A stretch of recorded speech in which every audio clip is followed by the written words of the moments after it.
Então tá, pessoal. Vamos dar prosseguimento aqui, então. Agora eu queria chamar, então, aqui para conversar com vocês a Liciane Andreata. Ela é gerente de desenvolvimento lá na eBanks. Ela tem aí experiência com mais de 10 anos na área de desenvolvimento, tanto da perspectiva técnica como também agora na área de gestão. E ela vai falar um pouco aí sobre novas metodologias de trabalho para que vocês possam se inspirar e talvez levar um pouco dessa cultura para dentro da empresa de vocês, aí para o time de vocês. Então, eu gostaria de pedir uma salva de palmas para a Liciane.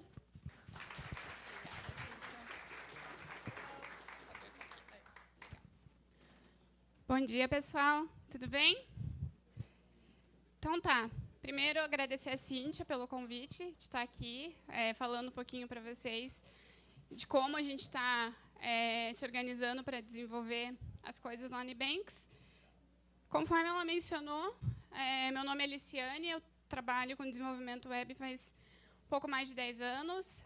Comecei como programadora, hoje eu estou mais na área de gestão. A minha formação é em Sistemas de Informação pela UFPR e eu também tenho MBA em Desenvolvimento Humano de Gestores pela FGV.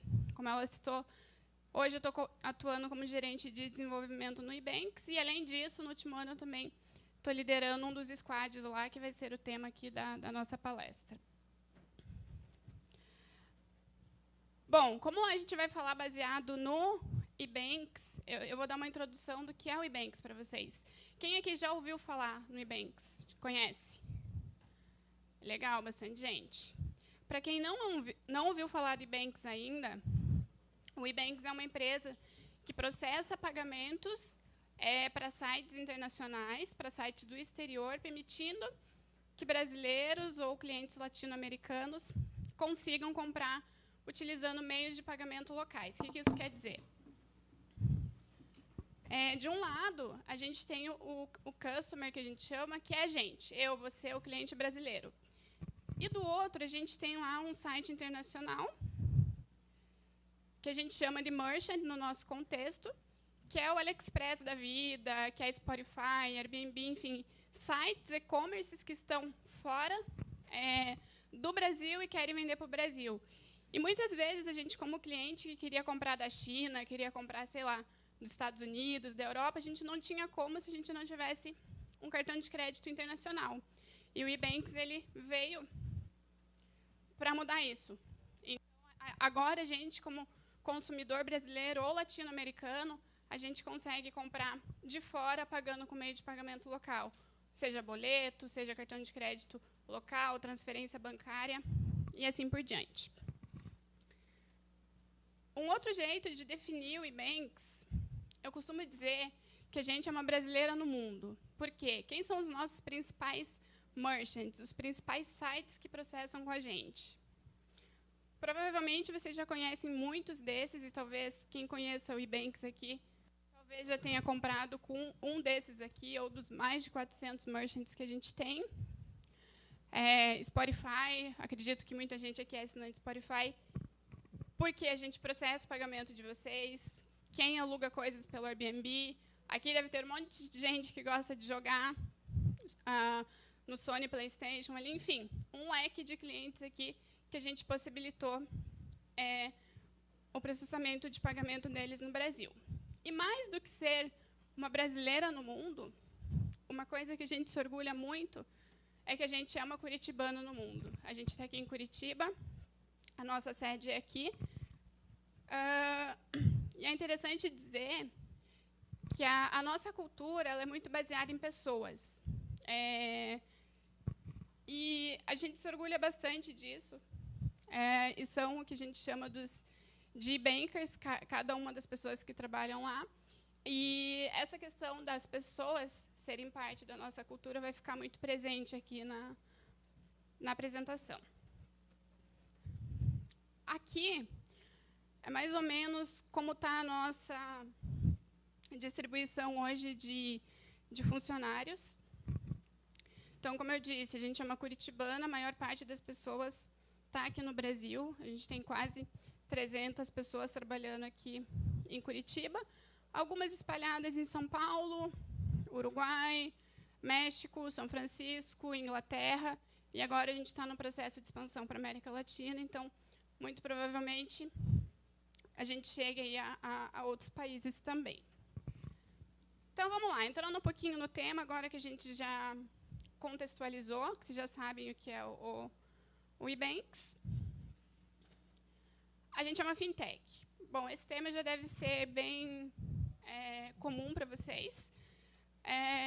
O que isso quer dizer? Que a gente cria soluções inovadoras e financeiras utilizando tecnologia. E como que a gente faz isso? A gente faz isso com desenvolvedores. Acredito que boa parte das pessoas aqui são desenvolvedores, pessoas como a gente. E como é que isso começou no Ebanks? Como é que o nosso time de tecnologia foi estruturado lá em 2012, quando o Ebanks foi fundado, e como é que está hoje? Então, a gente vai entrar um pouquinho nessa evolução. Hoje, o nosso time de tecnologia ele é formado por 73 pessoas. Então, daquelas 286 pessoas que a gente viu, que estão em Curitiba, 73 delas são da área de tecnologia, são da área de desenvolvimento. Mais ou menos nessa distribuição aqui. A maior parte é desenvolvedor back-end, ou seja, está programando PHP, está programando Java, está programando Ruby, está programando para mobile, com Swift, com Kotlin. A gente tem... ali cortou na tela, mas 6 desenvolvedores front-end, a gente tem 3 analistas de BI, 4 arquitetos, 7 desenvolvedores mobile, com muitas vagas em aberto, e 8 pessoas de Ops, que Ops, para a gente, no nosso contexto, é fazer sysadmin e a parte de segurança. Aqui é bem importante dizer que a gente não tem e não quer ter analista de teste, não temos gerente de projetos e não temos DBA. Analista de testes por N razões. A gente acredita muito na cultura de testes automatizados, a gente investe bastante nisso. E também o desenvolvedor ele é responsável pelo código que ele faz. Ele é responsável por pensar na qualidade e no teste.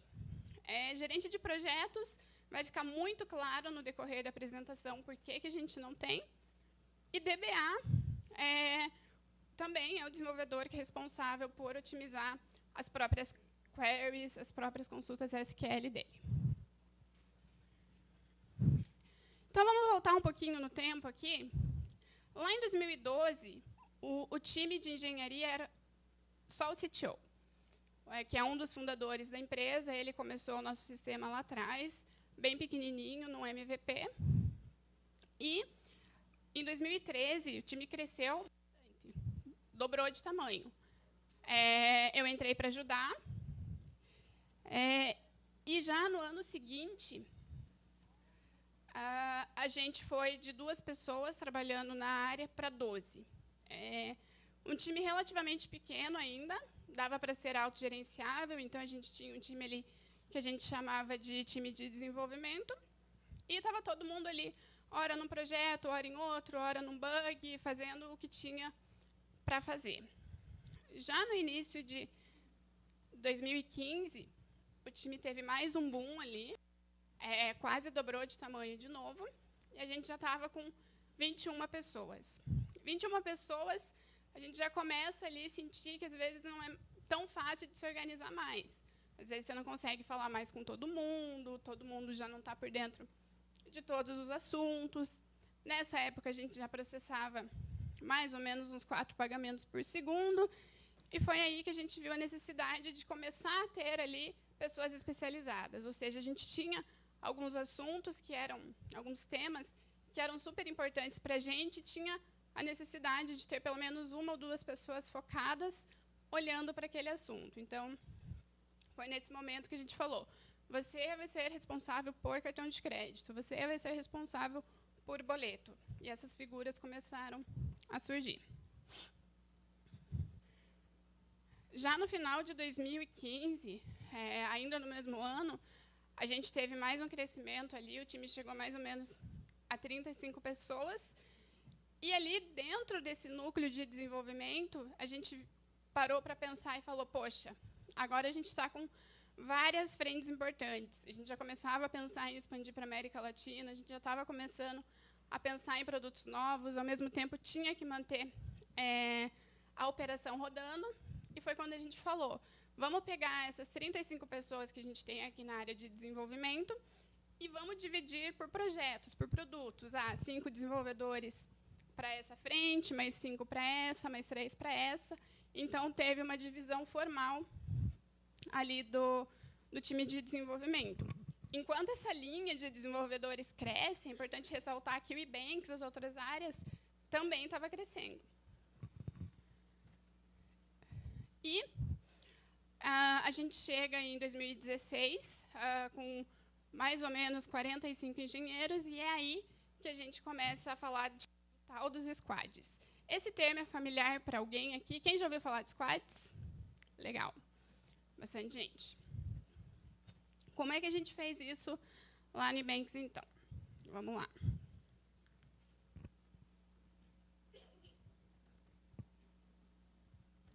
Vamos contextualizar aqui para quem não conhece o termo, para quem nunca ouviu falar. A nossa definição de squads é pequenos times multidisciplinares, auto-organizados, que sentam próximos uns dos outros, têm a responsabilidade ponta a ponta de um produto e que compartilham na mesma visão. Vamos pegar essa frase aí, um tanto quanto grande, e vamos entrar em cada um desses temas que ela traz, que é, primeiro, time multidisciplinar. Segundo, autonomia de ponta a ponta. Depois, foco em produto. E depois, membros compartilham a mesma visão. Vamos entrar em cada um deles e entender melhor como que isso é no Ebanks e como que a gente foi se estruturando. Vamos lá, começando por times multidisciplinares. Se a gente voltar um pouquinho antes, a nossa estrutura era mais ou menos assim. A gente tinha time de marketing, tinha o time de desenvolvimento, tinha o time de suporte, de financeiro. N times, bem numa estrutura muito departamento. Quando a gente começou a falar em squad, essa estrutura departamental ela cai por terra e a gente começa a falar que essas pessoas que estavam aqui em marketing e desenvolvimento, elas entram em novos grupos, que é o que a gente chama de squad. Então, aqui eu vou ter pessoas tanto de desenvolvimento quanto de marketing e de outras áreas. Então, isso são os times multidisciplinares. Bom, vamos olhar aqui e começar a pensar um pouquinho nessa estrutura de squad. Aqui eu tenho 4 squads na vertical.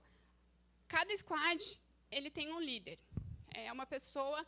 Vamos pensar que cada um desses squads é uma mini empresa dentro do Ebanks e que esse líder ele é o CEO dessa empresa. Então é a pessoa que vai estar trazendo a visão, a estratégia para dentro do squad, que é aqui vai ter analista de marketing, vai ter desenvolvedor, vai ter suporte, vai ter várias disciplinas.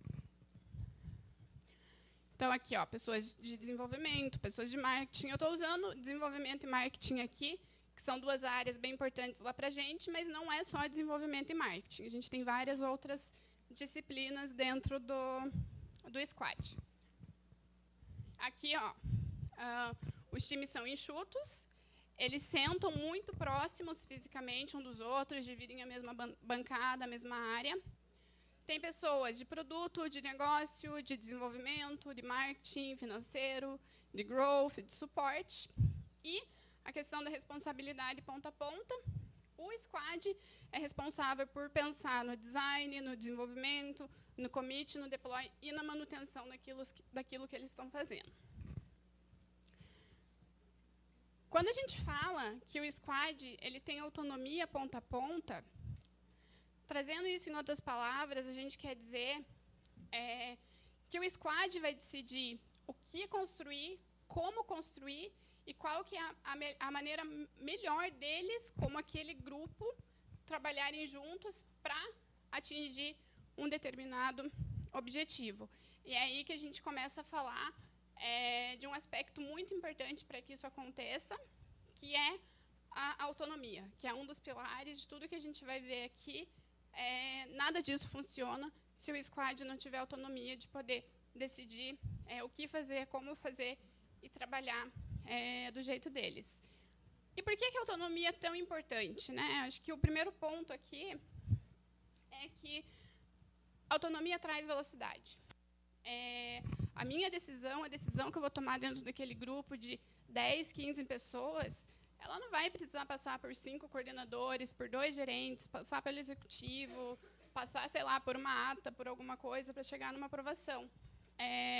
Aquele grupo ali, aquelas pessoas, elas têm o poder da decisão de como fazer, onde fazer, qual é o prazo, e traz muita velocidade. Só que a autonomia não é importante só porque traz velocidade. E mais do que trazer velocidade, a gente acredita que a autonomia é motivadora. E pessoas motivadas constroem coisas muito melhores, com qualidade melhor, com tudo melhor. Elas estão felizes, elas estão... elas trabalham ali, elas têm um propósito ao acordar todo dia de manhã para fazer o trabalho dela, né? Só que a autonomia, assim, a gente não pode dar de presente para qualquer um, né? Provavelmente, com certeza, vocês já ouviram falar que grandes poderes trazem grandes responsabilidades, né? Tem que saber o que fazer com essa autonomia, senão a gente chega no nível de caos. E a gente não pode confundir cultura ágil com caos. Então, nem todo mundo sabe o que fazer com autonomia. Então, para a gente conseguir ter esse ambiente autônomo, outra coisa muito importante é o alinhamento. É o alinhamento que permite que a gente consiga trazer esse ambiente de autonomia para dentro do Ebanks. E como é que é isso? Deixa eu tentar deixar um pouco mais palpável. O alinhamento significa que não só os membros do squad estão alinhados entre eles, mas também significa que os squads estão alinhados entre si e que todo mundo da empresa está na mesma página. Quando a gente, às vezes, pensa em autonomia e alinhamento, a gente talvez venha um eixo vertical na nossa cabeça, muita autonomia, pouco alinhamento, ou vice-versa. Vamos tentar olhar isso numa perspectiva um pouco diferente aqui. Ao invés de pensar num eixo só vertical de autonomia, vamos trazer isso em 2 eixos. Um eixo de autonomia e alinhamento, onde a gente vai ter um ambiente de autonomia baixa e alta e alinhamento alto e baixo. O que acontece se uma empresa está no nível de cultura aqui, onde a gente tem uma autonomia baixa, ninguém tem voz, ninguém pode falar, ninguém pode sugerir, ninguém pode dar ideia, e, ao mesmo tempo, ninguém está alinhado. Ninguém sabe qual é o propósito, qual é o objetivo, está todo mundo ali perdido.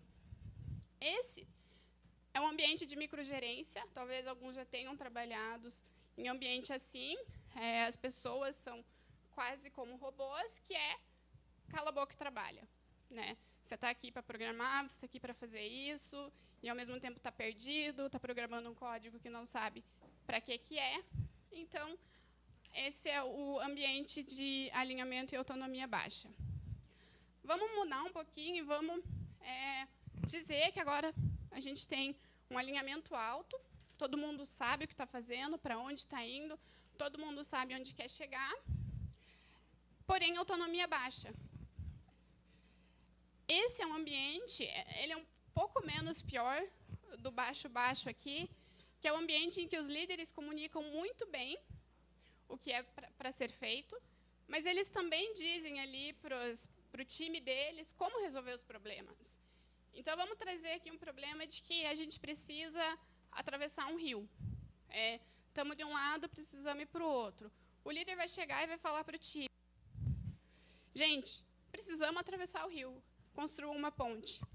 E não dá a chance do time trazer ideias. Se vai ser uma ponte, se a gente vai, sei lá, de balão, se a gente vai voando. Está ali. Queremos ir lá, façam desse jeito. Se a gente mudar um pouquinho agora, vamos dizer que todo mundo tem autonomia. Todo mundo pode fazer o que quer, falar o que quer. Que é nesse ambiente aqui. Cada um está fazendo o que quer, mas cada um está indo para um lado diferente.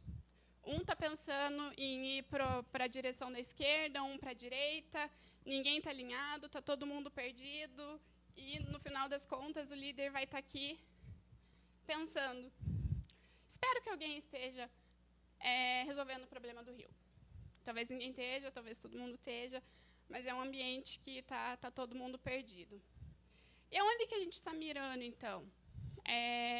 A gente mira num ambiente de autonomia alta e alinhamento alto.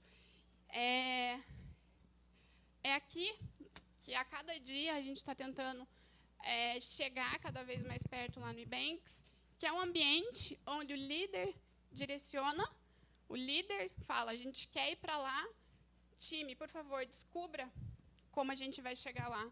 Então, no nosso exemplo do Rio aqui, o líder vai chegar e vai falar, nós precisamos atravessar o rio, por favor, descubram como. E talvez a gente se pergunte, então, tá, mas a gente precisa de um líder aí, qual que é o papel do líder? E a resposta é dizer o que precisa ser resolvido, por quê. E a partir daí, o time, junto com o apoio do líder, vai chegar na melhor solução.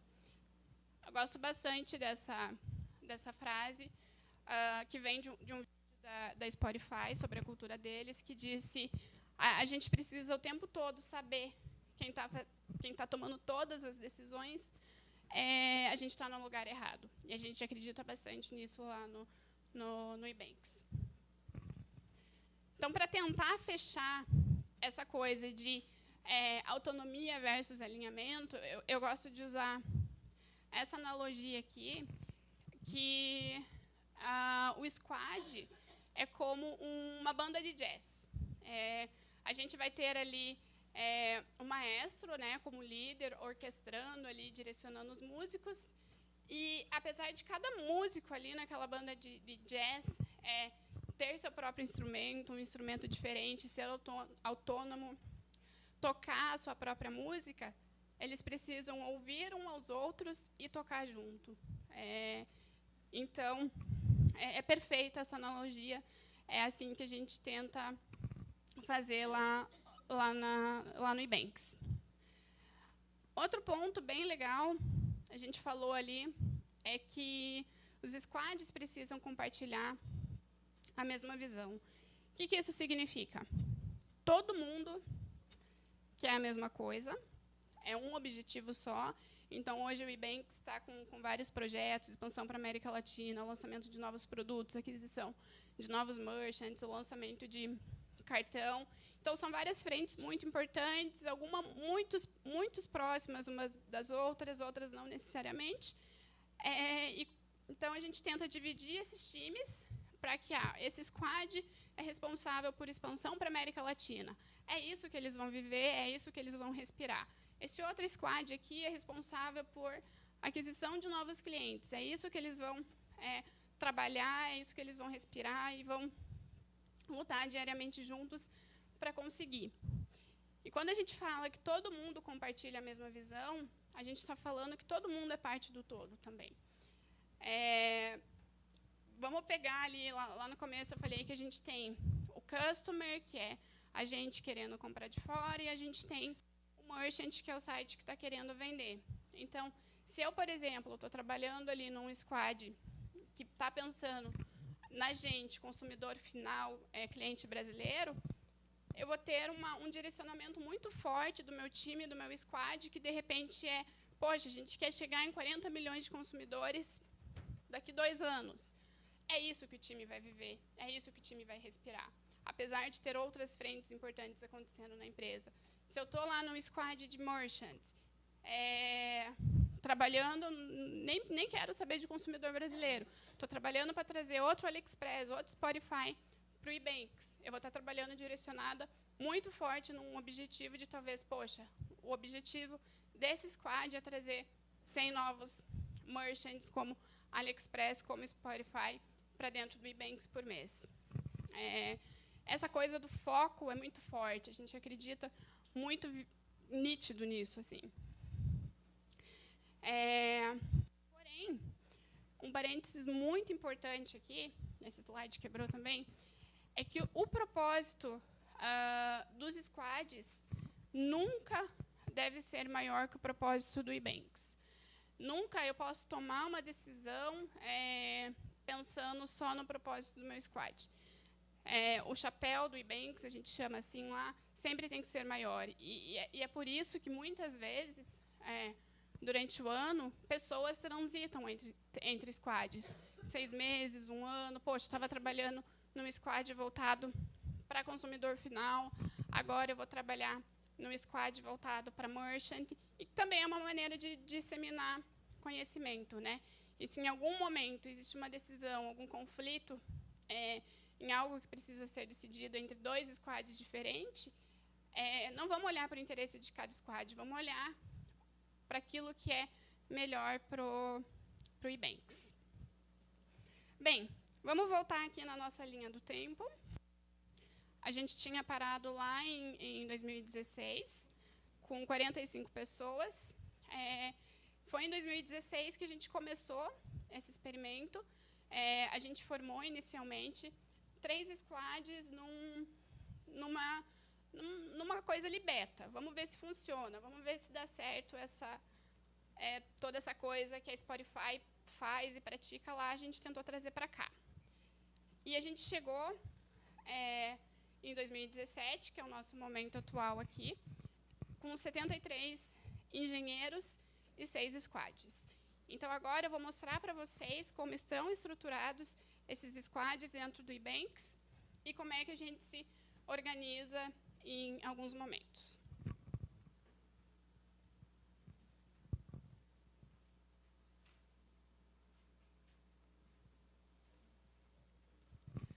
Tá.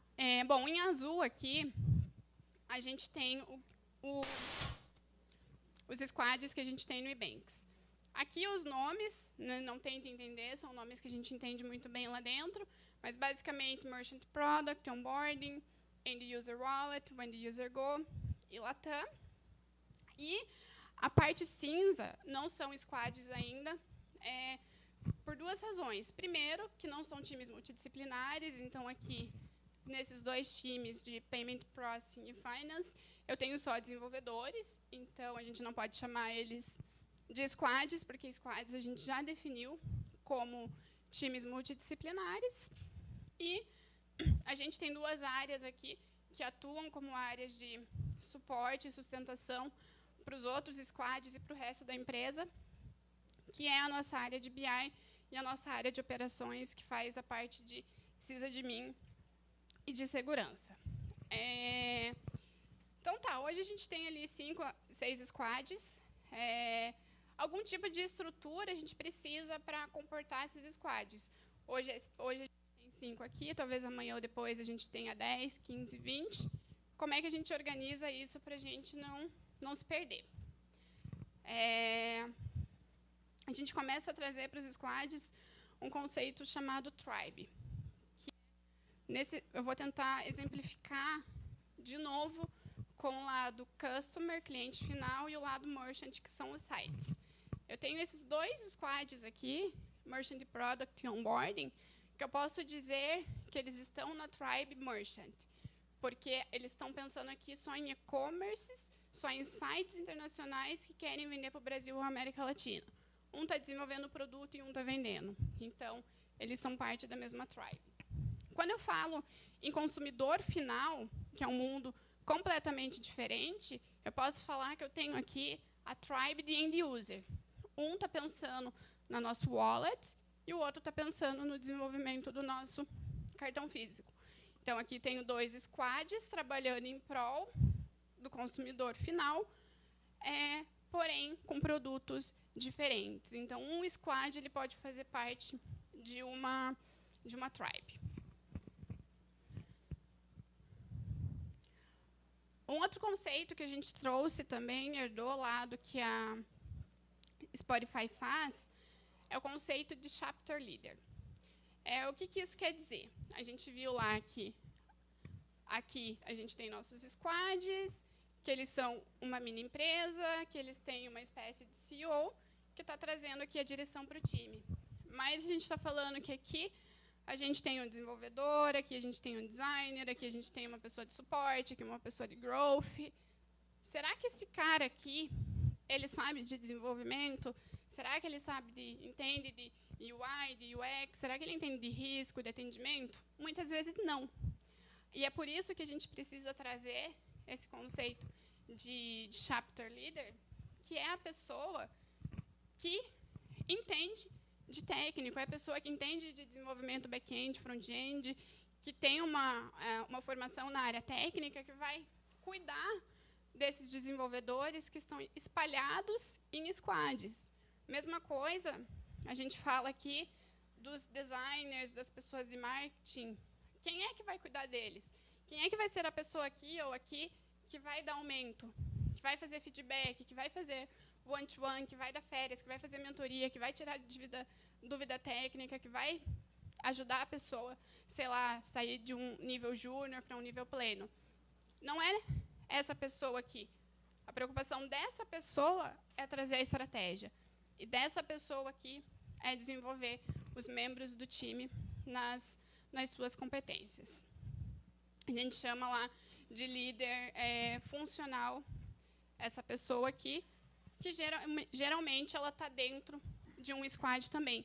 E isso permite que as pessoas aqui, os desenvolvedores, analistas de marketing, eles transitem entre squads sem necessariamente ter que trocar de líder, porque o líder funcional dele acaba sendo o mesmo. Outro conceito bem legal que a gente criou é o conceito de guilds. O que isso significa? Vamos lá. Temos os squads ali dentro das tribes, temos os chapter leads, e as guilds são áreas de interesse. Então, vamos dizer, aqui eu tenho um designer, aqui outro, aqui outro, aqui outro. Eles montam uma espécie de clubinho, onde eles se reúnem ali com uma certa frequência, semanalmente, quinzenalmente, mensalmente, para trocar figurinhas. Para um mostrar para o outro o que eles estão fazendo, o que eles aprenderam de novo, para eles trocarem conhecimentos entre eles. Mesma coisa que, de repente, eu tenho, sei lá, front-end aqui nessa... Todo mundo é front-end. Vamos se reunir ali, vamos ver o que está rolando de novo, vamos falar sobre, sei lá, React, Angular, vamos falar sobre os projetos que a gente está trabalhando. Então, rola esses clubinhos ali de uma maneira mais informal, e é esse conceito que a gente chama de guild. Talvez agora vocês estejam se perguntando, mas como é que é o desenvolvimento de tudo isso, né? 6 squads, cada um trabalhando num code base diferente, num projeto diferente. E foi por isso que lá em 2014 a gente já decidiu que a gente ia ter que trabalhar no conceito de arquitetura de microserviços.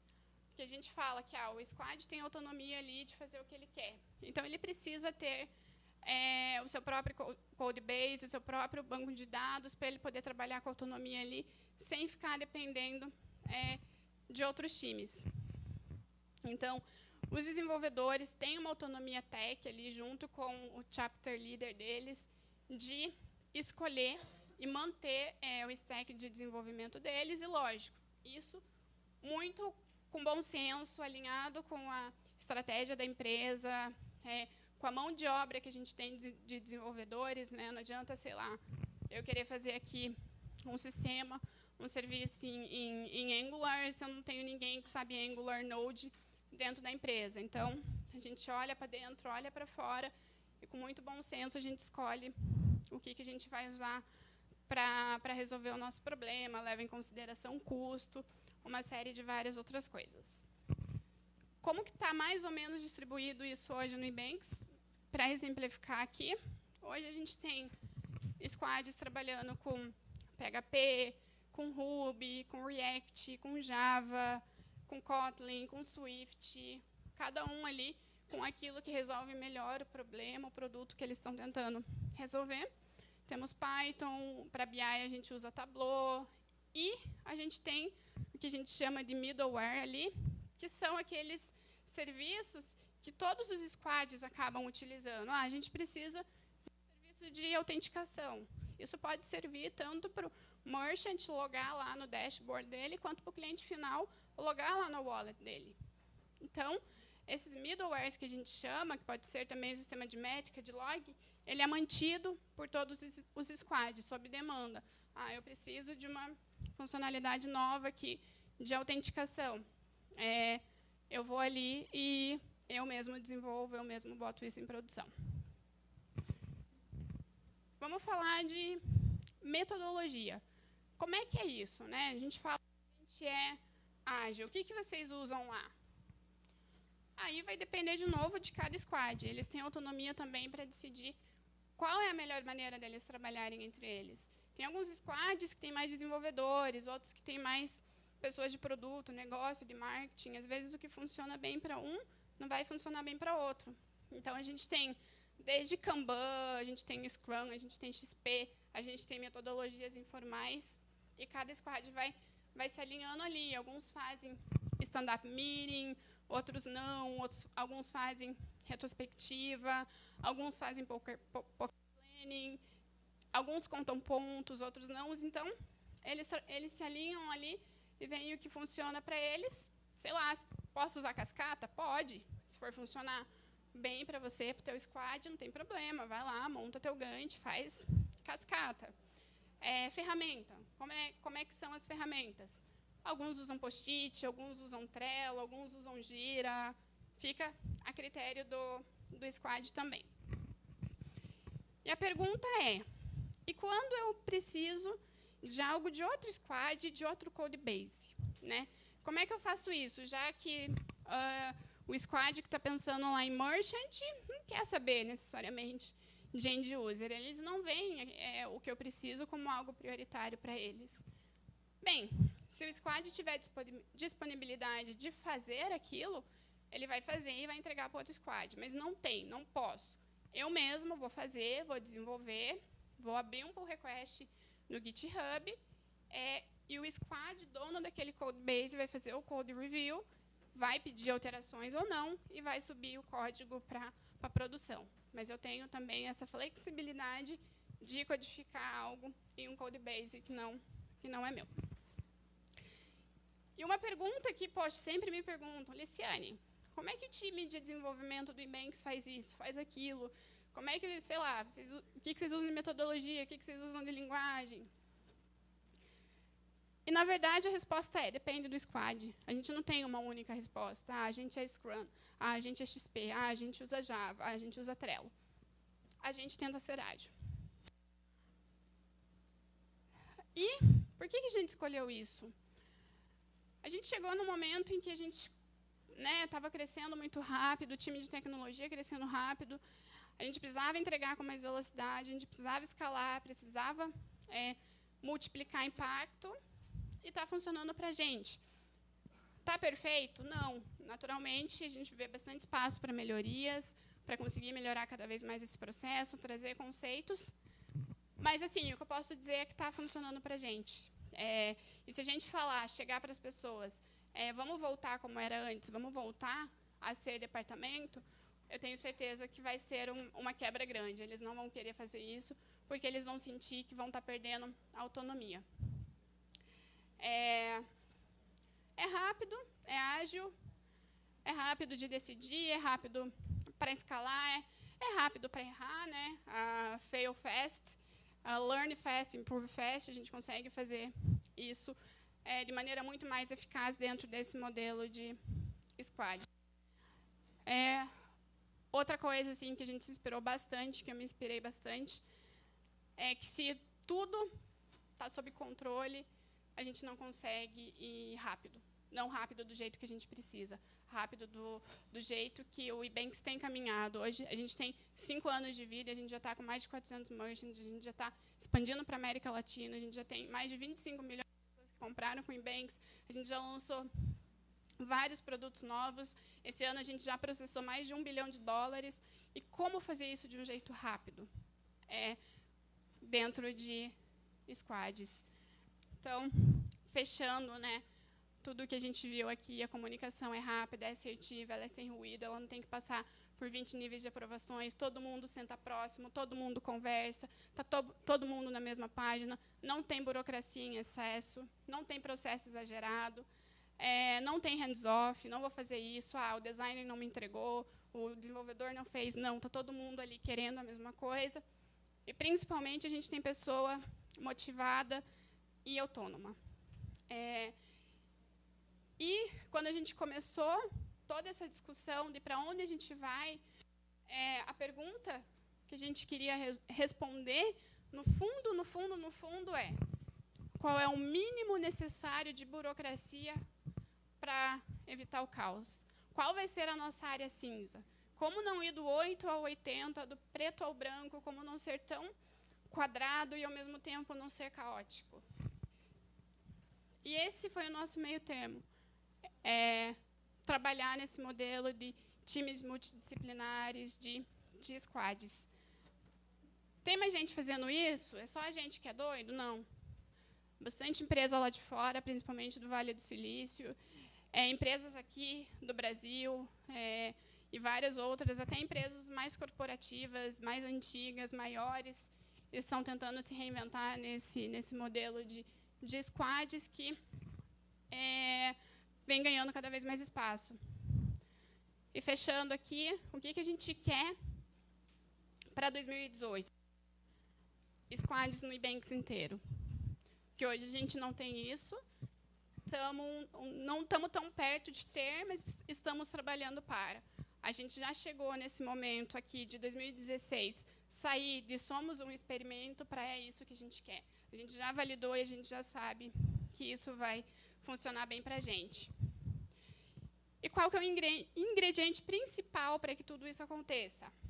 São as pessoas.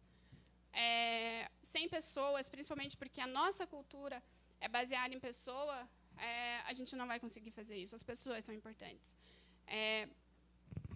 E principalmente porque a gente tem que matar uma palavra que existe em muitas empresas ainda, que é o ego. As pessoas têm que ser maior que o ego delas. O que a gente faz, o impacto daquilo que a gente entrega, tem que ser maior do que status, posição e salário. Tem que ser um ambiente de colaboração. Ninguém é melhor que ninguém, ninguém quer esconder conhecimento, ninguém quer puxar o tapete do amiguinho. Se vocês forem lá no Ebanks, um dia vocês vão ver as pessoas falando: nossa, aquele cara do meu time é demais, aquela pessoa é sensacional, eu quero ser como ele, porque é um ambiente de troca. E em que a gente acredita? Que confiança tem que ser maior que controle. Se a gente está falando que a gente quer pessoas autônomas, que a gente quer pessoas que tomem decisões no dia a dia, a gente tem que confiar nessas pessoas. Não adianta falar: você tem autonomia, mas eu não confio em você. Ficar ali controlando. Então, a pergunta é: por que eu vou contratar alguém que eu não confio? Então, por isso que a gente é rígido no nosso processo. Não só queremos um desenvolvedor bom, mas a gente quer alguém que se encaixe nessa cultura ágil, nessa cultura de troca, nessa cultura de estamos todo mundo junto, que é o que a gente fala lá no Ebanks, estamos junto. E, se de repente, não sei se tem interesse de fazer parte de uma cultura como essa, interesse de trabalhar em Curitiba, tem vaga para mobile, vaga para desenvolvedor, front-end, designer, UX, UI, vaga para tudo, a gente ajuda com realocação. Está aqui o nosso site, ebanks.com.br/carreiras. Era isso que eu tinha para trazer para vocês hoje. Obrigada.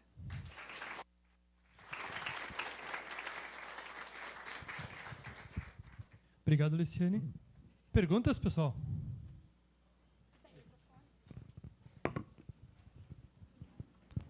Tu falou no começo que vocês não têm analista de teste, certo? Eu trabalho com squad ali na minha empresa, só que dentro da nossa squad sempre vai ter um analista de testes, só que é mais testes automatizados. Ali, como é que vocês trabalham, então, a responsabilidade do código de vocês? Como é que vocês estão fazendo hoje? O próprio desenvolvedor faz essa parte? Como é que funciona essa parte para vocês? Esse tem sido um grande desafio para a gente, porque, primeiro, o desenvolvedor não gosta de fazer teste. Nem todos, pelo menos. E faz mais ou menos 1 ano e meio que a gente começou a investir em metas globais para todos os squads, no sentido de: vamos criar uma cultura de qualidade, vamos criar uma cultura de teste. Então, a gente tem ali, por exemplo, no trimestre passado, todos os squads tinham uma meta, e isso envolve bônus, envolve várias outras coisas, de que, por exemplo, X% de todos os pull requests não poderiam subir sem cobertura de testes, não poderiam subir sem testes automatizados. Tem um processo rígido de code review também. Assim, tem funcionado muito bem para a gente. A gente é super rígido, pega bastante no pé com essa coisa. Tem que ter teste, tem que estar testado, tem que ter um code coverage muito bom. E só depois disso o código sobe para produção. E muitas vezes num deploy assim, muito controlado. Tipo, poxa, vai para uma instância, depois vai para outra. Vamos fazer primeiro em staging e depois vai para a produção. Mas a gente não sentiu ainda, tudo muda, né? Não está escrito em pedra, a necessidade de ter uma pessoa, poxa, vai ser só uma analista de teste aqui. Bom. Mais perguntas? Alguém? Não? Ali. Como que é seu nome? Agora todo mundo vai querer fazer pergunta, né? Alguém tem mais pergunta?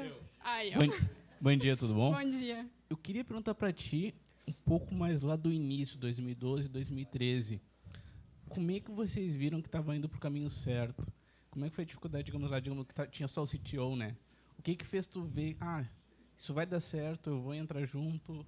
E como é que foi o momento que vocês viram, bom, estamos realmente alcançando os objetivos? Bem lá no começo, eu fui a primeira programadora. Quando eu entrei lá, isso eu até estava falando para os nossos candidatos ontem, numa série de entrevistas, né? Um deles me perguntou, o que te fez acreditar e querer vir para o Ebanks, né? E todo mundo mais recente, nossa, esse escritório lindo, nossa, as pessoas, nossa, esse ambiente de troca. Eu falei, para mim foi um pouco mais diferente, porque quando eu cheguei, eu mal tinha mesa, mal tinha monitor, não tinha pessoa, não tinha ninguém aqui. E eu acreditei na ideia. Eu comprei um sonho, assim, eu olhei lá na frente, eu vi um longo prazo, eu falei, puta, eu acredito no que esses 3 doidos estão falando. Eu larguei meu cargo, larguei minha posição, voltei a ser programadora, porque eu vi potencial no que estava acontecendo. Eu entrei em maio, em setembro do mesmo ano, a gente conseguiu o nosso primeiro grande cliente, que foi o AliExpress, do grupo Alibaba, e dali em diante foi só loucura. Problema, que a gente começou a crescer rápido, a gente não estava preparado para crescer rápido, problemas básicos de tecnologia, desde tempo de resposta, concorrência, não ter nada de processo, nada de cobertura de teste, controle de versão, de deploy automático, nada. E foi aí que a gente teve que começar a correr atrás, e daí vieram outros clientes gigantes, Sony, Spotify, e correr mais atrás ainda, por isso que a equipe foi crescendo cada vez mais rápido, sem a gente estar preparado para comportar esse crescimento. E daí foi aí que a gente falou, não, a gente precisa continuar crescendo rápido, como é que a gente vai fazer isso? Vamos para a Squad. Agora que a gente tem incentivos, tem mais perguntas ali. Obrigada. Oi, tudo bem? Tudo bom? Tu comentou que você tem um processo de deploy rígido entre aspas, mas eu fico curioso, assim, tendo vários squads trabalhando em um mesmo produto, quem que define quando que uma funcionalidade está pronta para subir? Tem algum squad que tem mais autonomia que o outro? Quem é que pensa no produto como um todo? Tá, no produto em si, estratégia, tem o líder do squad, que ele acaba atuando como gerente de produto, é ele que vai atestar ali, o produto está bom, está de acordo com a estratégia, não está. Com relação ao deploy, cada squad, geralmente, ele tem um code base só. Então, aquele code base está restrito ali a 8, 10 desenvolvedores, no máximo, que não passa disso dentro do squad. Dentro do squad, aí cada um vai ter o seu jeito de fazer, mas, geralmente, vai ter ali, terminei o que eu estou fazendo, eu vou abrir um pull request. Abrir esse pull request, agora ele vai passar por um code review, passou pelo code review, tem alteração, volta, faz alteração, está sem teste, volta, faz teste. Agora vamos pegar, vamos subir em sandbox, testa, quebrou, não quebrou. Não, beleza, agora vai para a produção. É algo muito, muito crítico, a gente pode lançar de uma vez, jogamos agora. Ou não podemos. Se pode, já manda tudo. Não pode, tem risco de quebrar. Vai fazendo de pouquinho em pouquinho ali. Uma pergunta aqui no fundo. Bom dia. Eu queria perguntar o seguinte: eu trabalho numa empresa de telecom e lá são 5.000 funcionários. A gente já tem um ano e meio mais ou menos que está tentando esse modelo de squad lá para alguns projetos, só que a gente vê que tem algumas dificuldades. A gente vê nos próprios cases, né, do Airbnb, do Spotify, do Luiza Labs, que é o caso do Magazine Luiza, a gente sabe que funciona porque são times menores, geralmente são startups e as pessoas são assim, tem um jeito diferente, né? São projetos mais disruptivos. E nessa corporação a gente tentou aplicar um modelo para alguns projetos, só que a gente sabe que não tem o mesmo engajamento. As pessoas muitas vezes têm outras responsabilidades, são coisas maiores, a empresa é grande, tem que cuidar de várias coisas, então assim, o squad lá não funcionou. O que você sugere para esses casos assim, onde você tem as corporações grandes e tradicionais, né, com gente com cabeça mais tradicional, para tentar aplicar esse modelo de squad, onde ele não foi assim corretamente aplicado ou não teve o mesmo engajamento que acontece no caso de startups? Eu acho que nesse teu discurso talvez já tenha dado para perceber uma das falhas, né? Você falou, a gente tentou montar um dos squads lá, mas a pessoa falava, estou ocupada, não posso, tenho outras coisas para fazer. E a ideia do squad é justamente o contrário disso. É de você, não tenho mais 1000 coisas para fazer. Eu tenho o objetivo do meu squad para fazer. Né? Então, você vai ter o teu objetivo ali mais perto, aquilo que você quer atingir como squad, que nunca vai ser maior do que da empresa, mas você tem que esquecer todo o resto. Então, tem que trabalhar com esse foco. Talvez esteja aí o comecinho de por que não funcionou, sabe? Quantas pessoas tem, você falou?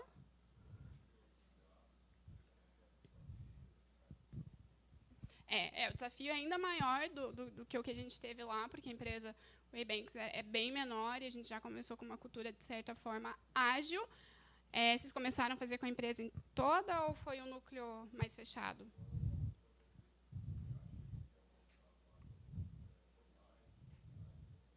Vamos pegar os portais, por exemplo. Formou-se um time para trabalhar só com portais ali?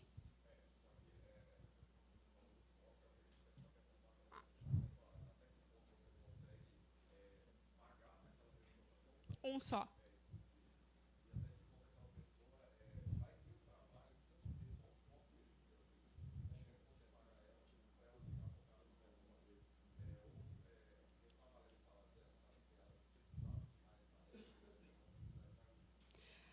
Então, você já tem a resposta para essa pergunta, né? É a questão do foco. Vai talvez ter uma disciplina que, poxa, eu vou ter alguns momentos ociosos, mas é melhor do que eu ter que dividir o foco entre duas coisas diferentes, né? O foco é um dos pilares.